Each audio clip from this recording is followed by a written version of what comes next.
Charles Falco was a meth trafficker who was busted and given the option to help the police bring down 3 of the most notorious 1% outlaw motorcycle clubs in America.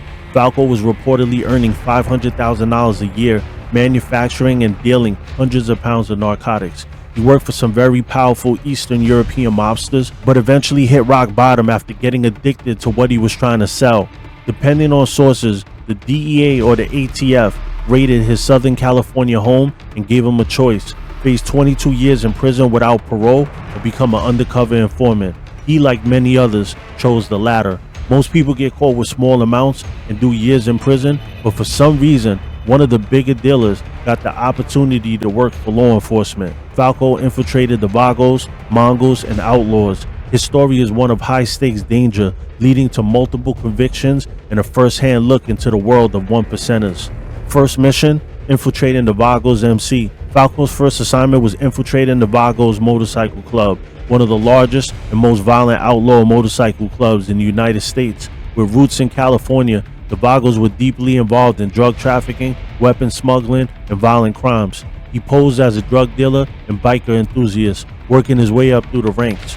Over 3 years, he gained the trust of key members, secretly recording their illegal activities. His work led to the arrest of dozens of Vago members in the massive ATF operation that dismantled several of their chapters. After the Vagos case, Falco wasn't done. The ATF assigned him to infiltrate the Mongols MC, another dangerous 1% motorcycle club known for its fierce rivalries with the Hells Angels. This time the risks were even higher. The Mongols were very organized and extremely wary of outsiders. Falco said he had to prove his loyalty through tests of violence and commitment, knowing that any slip-up could mean his death. While inside, he testified to drug deals, extortion, and violent assaults, all while wearing a wire to gather evidence. His infiltration led to several key arrests and provided invaluable intelligence on the Mongols' operations. However, as his cover became increasingly difficult to maintain, the ATF pulled him out for his safety. If that wasn't enough, their next goal was to take down the Outlaws MC.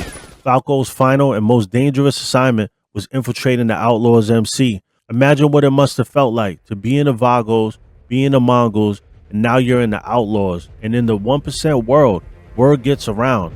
The Outlaws had a long history of violence and were sworn enemies of both the Hells Angels and law enforcement.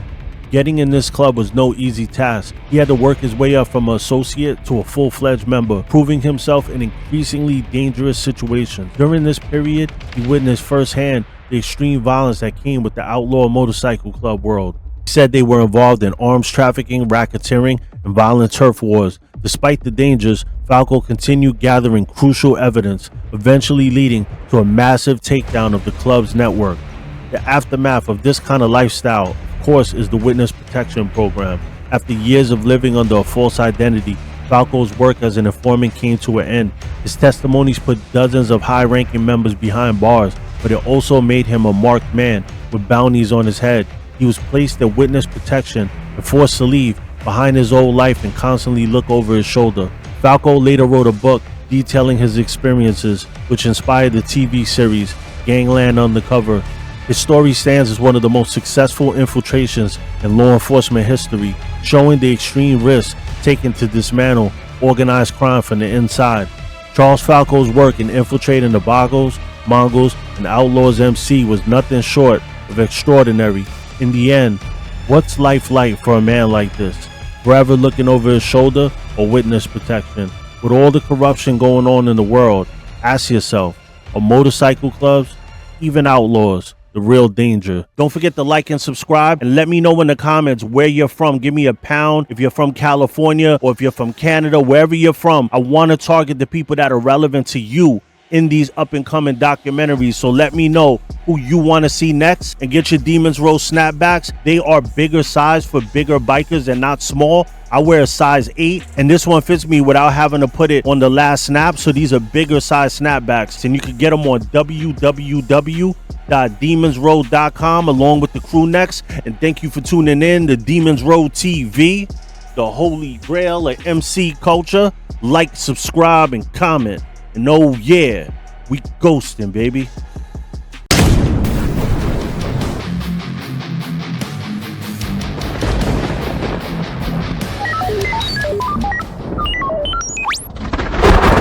Ooh.